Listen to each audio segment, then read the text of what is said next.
కూడా మన జిల్లాకు సంబంధించి సత్యసాయి జిల్లాకు సంబంధించి ఉన్నటువంటి మన ప్రజాప్రతినిధులు ఉన్నతాధికారులు అందరూ కూడా చాలా చక్కగా మమ్మల్ని అందరినీ కూడా ప్రోత్సహిస్తూ ఇలాంటి ఎన్నో కార్యక్రమాలను మమ్మల్ని పాల్గొనేలా చేస్తున్నారు. వారికి హృదయపూర్వకంగా ధన్యవాదాలు తెలియజేస్తూ నా కవితా శీర్షిక ఆశల వసంతం.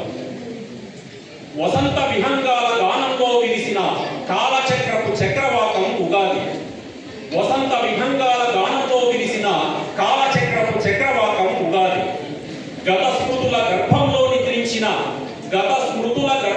నిద్రించిన క్రొంగొత్త ఆకాంక్షల మేలుకొలుపు ఉగాది. మామిడి చిగురుల మాధుర్యంలో ప్రకృతి పలికే మౌన చైతన్య సందేశం ఉగాది. మౌన చైతన్య సందేశం ఉగాది. నేలమ్మ సాళ్లలో విరిసిన సుగంధంలా జీవితానికి ఓ నూతన ఆరంభం ఉగాది. వేపపూల చేతులో దాగిన జీవన సత్యాల రహస్యం ఉగాది.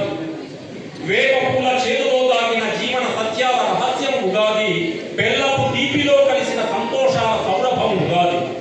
ఇక్కడ జీవితం షట్రుచుల సంగమమే కాదు, ఆశల వసంతం కూడా. కాలం అందించిన ఉపమానం మానవ మనుగడకు ప్రథమ గీతం ఉగాది. గతం మిగిల్చిన గాయాల నీడలన్నీ మాయమైపోతున్నాయి.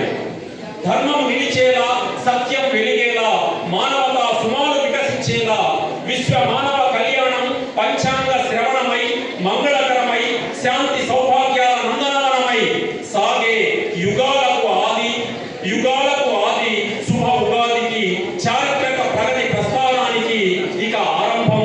స్వాగతం, సుస్వాగతం. ధన్యవాదాలు. అద్భుతమైనటువంటి కవిత చదివారు శ్రీ చంద్రశేఖర్ గారు. మరి నేను చివరిగా కవిత చదువుతాను. జీవనదివై